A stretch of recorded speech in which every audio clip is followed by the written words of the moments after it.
Venga, la siguiente parte del tema, es sobre la distribución de la población dentro de la península a lo largo del siglo XIX. Uno de los puntos del epígrafe es migración o movimientos migratorios. A ver, teoría básica, ¿vale? Desde el punto de vista geográfico, sociológico, demográfico, como queráis decirlo, cuando hablamos de movimientos migratorios, diferenciamos dos, como mínimo, ¿vale? Hablamos de dos tipos de movimientos migratorios como mínimo. Los interiores y los exteriores. No copiéis de la I, hombre, que eso lo tenéis ahí siempre. Copiad lo que digo yo. En movimientos migratorios diferenciamos entre movimientos internos o externos. Significa que hay movimientos de migración que son dentro del país o hacia fuera del país. Pero los dos son migratorios. Además, en demografía, en demografía se habla de un tercer tipo de movimiento migratorio que son los movimientos migratorios estacionales, que es, por ejemplo, cuando se va a la vendimia.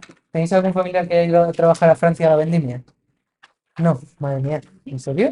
Bueno, pues es ir a trabajar, es moverte de donde vives solo para trabajar durante una temporada y luego vuelves.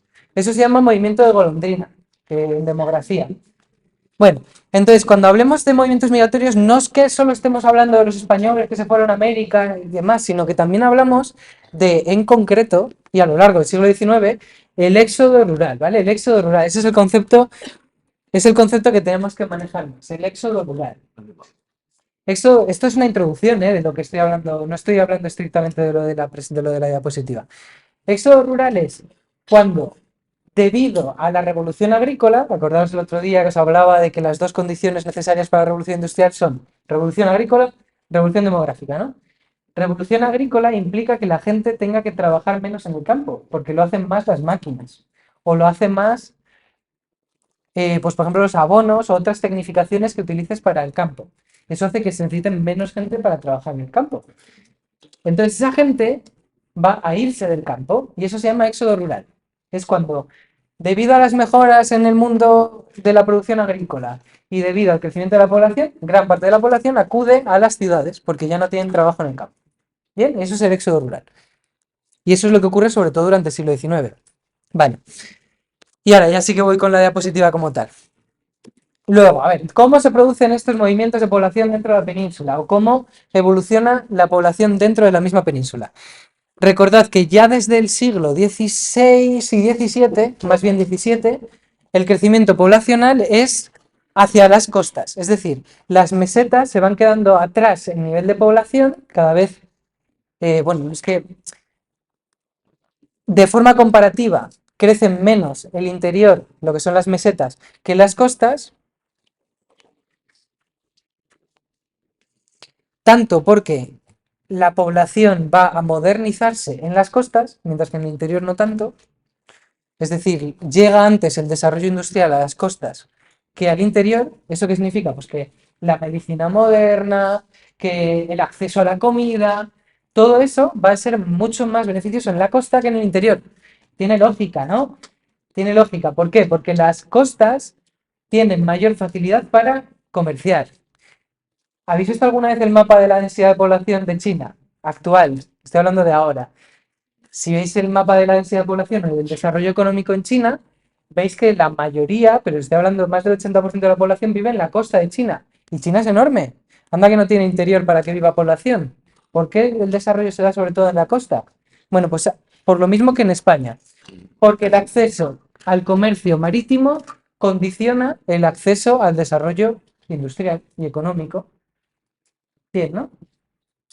Vale, pues eso ocurre en España y eso hace que se desarrollen más las costas, por lo tanto, van a modernizarse demográficamente, es decir, va a morir menos gente antes en la costa que en el interior, pero luego también es que hay más trabajo en la costa, con lo cual si la gente sobra en el campo, se tienen que ir a una ciudad. ¿Y a qué ciudades se van a ir? A las ciudades industriales que están en la costa, sobre todo.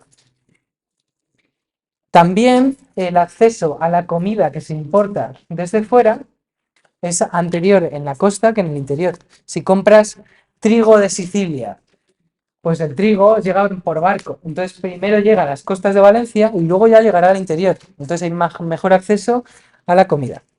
Vale, pues eso es lo que está, esos serían estos dos primeros puntos.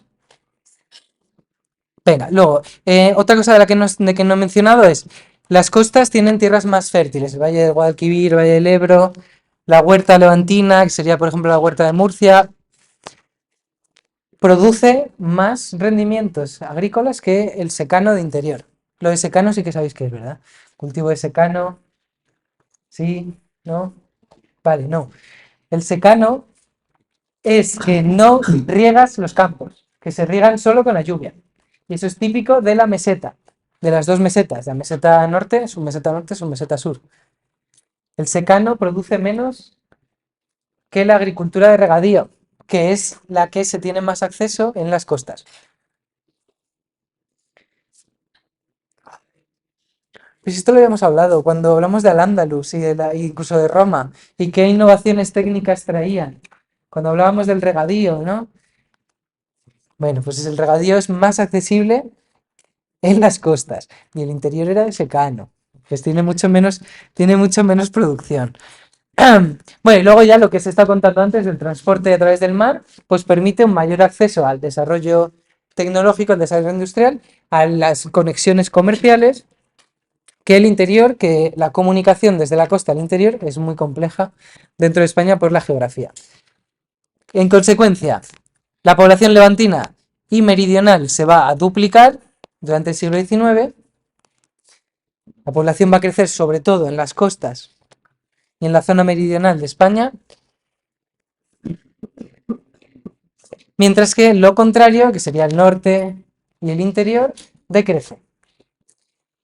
Y entonces tenemos este gráfico del libro que nos habla de ello. A la izquierda es finales del siglo XVIII, a la derecha es inicios del XX. En el norte, la zona norte, ¿qué le pasa a la población? Desciende. En la zona centro, desciende. En el levante y en la zona del sur, que tienen mejor agricultura, mejor acceso al comercio marítimo, crece. Vale. Siguiente punto, ¿vale? Yo os recomendaba que cuando toméis notas en clase vayáis siguiendo los puntos, ¿vale? Este es el 2.2, el otro era el 2.1, desigual distribución geográfica de la población. 2.2, proceso de urbanización limitado. Significa que en España la urbanización llega más tarde o más atrasada que en otros lugares de Europa que estaban creciendo más al nivel de la revolución industrial.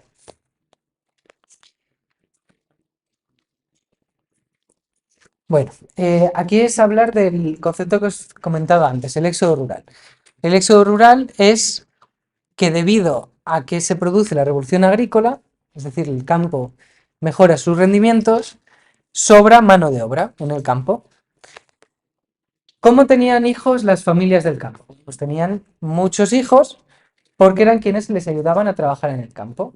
Precisamente la palabra proletario viene de ahí. Proletario es una persona cuyo único valor económico está en las manos que tiene. Entendido como no solo tus manos, sino también las manos de tus hijos. Cuantos más hijos tenías, más trabajabas en el campo y mejor rendimiento daba tu campo. Si tú tienes la tradición, porque al final esto se convierte en tradiciones culturales, de que siempre tienes 7, 8, 9 hijos, si no se ha muerto la mujer antes, ¿no? Pues en algún parto o en alguna otra situación, se tenía ese nivel de hijos más o menos. Si tienes culturalmente das por normal tener ese número de hijos, si de repente el campo se tecnifica y ya no necesitas tanta mano de obra, te sobran, no sé, 2, luego 3, luego 4 hijos, ¿no?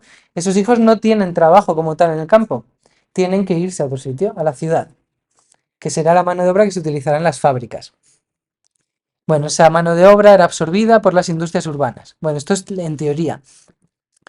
Durante el siglo XIX en España, ¿qué ocurre? Que la revolución agrícola llega muy tarde. Es decir, en España, como las desamortizaciones no tuvieron éxito, las desamortizaciones llegan tarde, esa revolución agrícola necesaria para la revolución industrial se produce, pero se produce ya muy al final.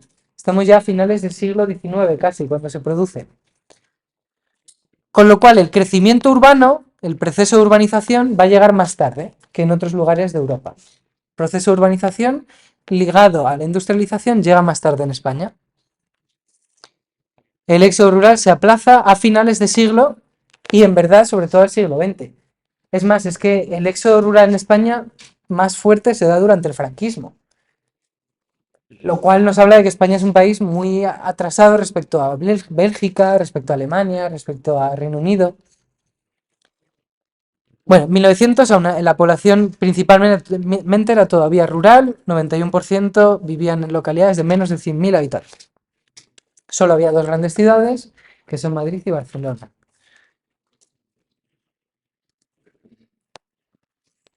Bueno, esto es un momento en el que si miramos a Francia, pues ya empezaría a haber, había varias ciudades que superaran los 500.000 y si miramos a París, París sería una ciudad de bastantes millones ya. Londres, lo mismo, pero es que en Inglaterra tendrías Birmingham, tendrías Manchester, Liverpool, hay varias ciudades, no solo una o dos como en España. ¿Puedo pasar diapositiva? ¿Sí? Vale. Bien, tercer punto, ¿vale? Este es el tercero, el 2 era flujos migratorios y distribución de la población. Ya hemos dicho, sería resumir, flujo migratorio es del interior a la zona de la costa levantina y el sur de España.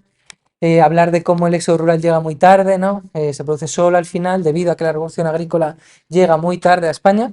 Y ahora, punto 3, régimen demográfico de España durante el siglo XIX. Pervivencia de un régimen demográfico antiguo. Y ahora tengo que explicaros, utilizando este gráfico de aquí, qué es el régimen demográfico. Es algo que se daba en tercero de la ESO y que estoy seguro de que vais a recordar porque es bastante sencillo. De verdad que sí. Vale, punto 3, pervivencia de un régimen demográfico antiguo. Bien, aquí tenemos dos regímenes demográficos en los dos extremos, ¿vale? Izquierda y derecha.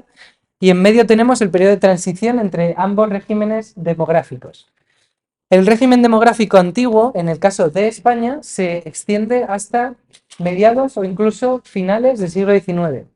Mientras que si utilizáramos el de Reino Unido, en Reino Unido el régimen demográfico antiguo acabaría un siglo antes, finales del siglo XVIII, ¿vale?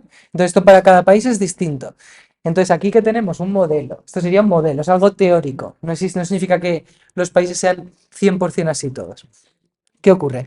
En rojo está la tasa de natalidad, número de nacidos en un año dividido por la población de ese lugar a mitad de año o a final de año, depende de cómo lo calcules, por 1.000 habitantes, por cada 1.000 habitantes. Mientras que en verde es la tasa de mortalidad, número de muertos dividido por la población por 1.000 habitantes. Vale, pues en el régimen demográfico antiguo la natalidad es muy elevada. Aquí nos dice que hasta niveles de 50 por 1.000, eso es una barbaridad.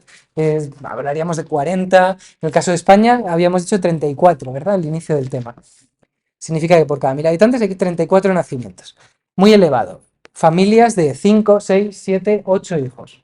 ¿Por qué? Porque os he dicho que es lo necesario, lo que es la riqueza. Necesitas tener hijos para que te ayuden a trabajar en el campo. Pero es que la mortalidad también es muy alta. Aunque si veis aquí, la mortalidad es variable, ¿no? Va cambiando. Porque a lo mejor hay un periodo de guerra en el que la mortalidad asciende. O a lo mejor hay una epidemia de peste y la mortalidad asciende. Pero luego hay un siglo, vamos a decir el siglo XVI, por ejemplo, que es especialmente bueno, el clima funciona bien, casi no hay enfermedades y entonces la mortalidad baja. Cuando la mortalidad está por encima de la natalidad, significa que se pierde población. Crecimiento vegetativo o natural negativo. Desciende la población, porque ha muerto más gente de la que nació. Cuando la mortalidad está por debajo, crece la población, ¿no? Crecimiento natural positivo, porque han nacido más de los que han muerto. Pero al final, el crecimiento es muy bajo, porque hay periodos en los que crece la población, por ejemplo aquí, y aquí, y aquí, pero hay otros momentos en los que se pierde población, que hace que se reduzca el crecimiento, ¿no? Entonces el crecimiento existe crecimiento, pero es bajo. Eso es el régimen demográfico antiguo. Y ahora, el moderno sería lo contrario. Pero lo que a nosotros nos interesa aquí en este tema, que es la revolución industrial, es el periodo de transición. Debido a la revolución industrial y las mejoras que permite, pues el mejor acceso a la comida, ¿no? La revolución agrícola, o las mejoras que supone el inicio de las vacunas, o la mejora de la situación higiénica.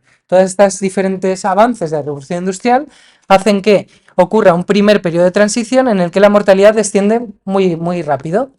Si miráramos a los países menos desarrollados de África, por ejemplo, pues se encontrarían entre la primera y la segunda fase de la transición, porque las vacunas, los anticonceptivos ayudan a que se reduzcan la transmisión de las enfermedades y reduce la mortalidad de forma muy brusca. Pero las familias casi no han cambiado su forma de vivir, su estilo de vida es el anterior, porque ha ocurrido muy, muy rápido un cambio de la salud, pero las familias tienen como cultura el tener muchos hijos. Entonces la natalidad sigue muy alta. Esto sería en la España del franquismo algo muy habitual. En la España del franquismo las familias seguían entendiendo como normal tener muchísimos hijos, pero es que las condiciones de sanidad, de acceso a la comida y demás han cambiado, entonces la mortalidad ha bajado. ¿Y eso qué significa? Pues un boom demográfico. Y de ahí viene lo de los boomers, ¿no?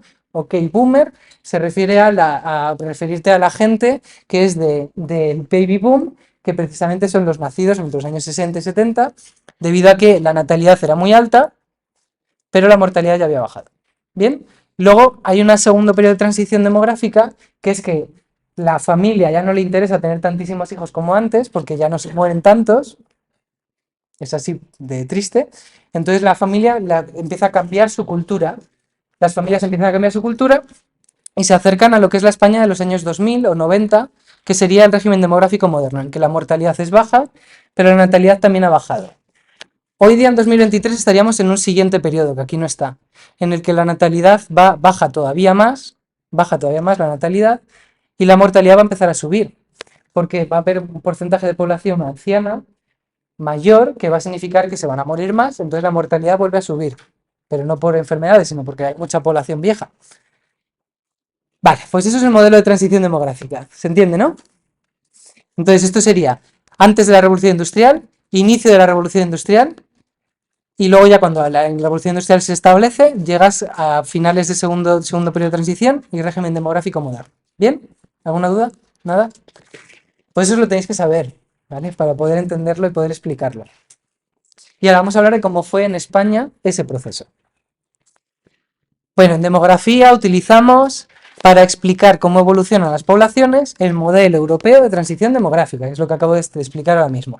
Esto se cumple en los países europeos, sobre todo. En realidad se cumplen casi todos, pero exactamente igual que ahí en los europeos, que es el paso de un régimen demográfico antiguo a otro moderno, producido durante el siglo XIX en correspondencia a la revolución industrial. Vale, eso es lo mismo que he estado contando. Lo que pasa es que dependiendo de cuándo empiece la revolución industrial en cada país, ocurre la transición demográfica. Esa transición demográfica está asociada al crecimiento de la población urbana, debido a que sobra gente en el campo, que es ese momento en el que las familias siguen teniendo muchos hijos, pero la mortalidad ha descendido, sobran hijos que se van al campo, se van del campo a la ciudad, perdón. Éxodo rural. Y cuando esas poblaciones se van a la ciudad, cambian su estilo de vida. Las familias empiezan a tener menos hijos en la ciudad. Esto fue estudiado por sociólogos del siglo XX, que es muy interesante, sobre todo de Estados Unidos, que comparaban el modelo de vida de la ciudad al inicio de la revolución industrial con el del campo. Y hablaban de que en la ciudad se produce, por ejemplo, el anonimato, ¿no? O la ruptura del concepto de familia extensa. La familia extensa es, pues, por ejemplo, que tus primos o tus primos segundos, que como vives en un pueblo y todos os conocéis, te ayuden a vivir, ¿no? Pues te den acceso a que si tienes un momento de menos dinero, te ayuden a tener acceso a la comida o te cuiden de los hijos. Eso se rompe. Y eso produce en la gente un cambio brutal de estilo de vida, porque se ha roto la forma de organización social que se llevaba existiendo desde la Edad Media, que es el vivir en los pueblos. En la ciudad, en cambio, se tienen que producir nuevas formas de socialización, que son pues el unirte a la gente de donde tú vienes. Esto pasa, por ejemplo, en Nueva York, muy claro, en el que hay un barrio que es el de los puertorriqueños, que es que no se habla en inglés. Y yo conocí a gente cuando estuve en Estados Unidos que estaban viajando para ver a sus hijos que no sabían inglés y eran estadounidenses, y habían vivido en Estados Unidos toda su vida. Porque como hay una ruptura de los medios de la forma de socialización, se crean nuevas formas que es juntarte a gente que tenga una cultura afín a la tuya, ¿no? Y eso da lugar a los guetos y demás. Bueno, entonces, ¿queríais ver esta diapositiva? ¿Os he fastidiado? Lo siento.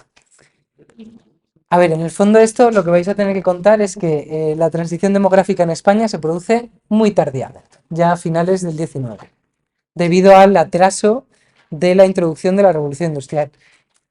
Hay lugares como en Cataluña en los que se da antes, porque Cataluña está más industrializado, pero en el resto de España no. Vale. En España lo que ocurre durante el siglo XIX es que perviven los rasgos del régimen demográfico antiguo, que ¿cuáles son? La natalidad alta, la mortalidad alta, altas tasas de natalidad y mortalidad, que dan lugar a un bajo crecimiento, porque como muere mucha gente, aunque nazca mucha gente, al final el crecimiento es muy bajo. El, el boom demográfico español es que se da ya en el franquismo, se da ya tarde. Vale, entonces eso es lo que pervive en España durante esta época, es lo que vosotros deberíais de explicar. Y ahora, lo que os decía antes, hay una excepción, hay un lugar en el que ese régimen demográfico, esa transición demográfica, se da antes que en el resto de España, que es en Cataluña. Cataluña, su despegue industrial, la industrialización se había iniciado al ritmo del Reino Unido. En Cataluña se importan máquinas de vapor ya a finales del siglo XIX. Perdón, del siglo XVIII, quería decir XVIII. De las primeras máquinas de vapor que salen de Inglaterra van a Cataluña para utilizarse en la industria textil catalana. Así que, como os digo, Cataluña es incluso, podríamos decir, uno de los principales focos de industrialización de toda Europa. Y eso hace que Cataluña sí que inicie esa transición al régimen demográfico moderno antes. Dice aquí que en Cataluña, durante el siglo XIX, la población aumenta 145%, solo por debajo de Gran Bretaña. Es decir, hay una zona de España que sí que vive esa modernización industrial y por tanto también demográfica. Causa de la diferencia, mientras que el resto de España la proporción de población campesina apenas varió, en Cataluña desciende de forma constante y se trasvasa a las ciudades. Dime. La directa positiva es cuando, o sea, cuando la gente está yendo a las ciudades. Repite. Lo que ponía la directa positiva es cuando la gente ya estaba yendo a las ciudades. Esta de aquí, esta diapositiva. No, aquí quiere decir que durante casi todo el siglo XIX en España se mantiene las características propias de un régimen demográfico antiguo. Es decir, como el 91% de la población vivía en el campo, seguían viviendo al estilo que habían vivido siempre. Con lo cual, no hay un cambio en la mortalidad. No desciende la mortalidad. En el régimen demográfico, vamos a la transición demográfica, la natalidad se mantiene alta y lo primero que baja es la mortalidad. Eso no se da en España. Se da muy a finales del 19. Si hablamos de la meseta, sería el siglo XX, donde el único lugar donde se da es en Cataluña. ¿He respondido a tu pregunta? Sí. Vale. Entonces, en Cataluña sí que se da ese éxodo rural ya durante el siglo XIX. Durante el siglo XIX. Vale. Entonces, aquí sería la parte ya de demografía, con lo cual voy a parar de grabar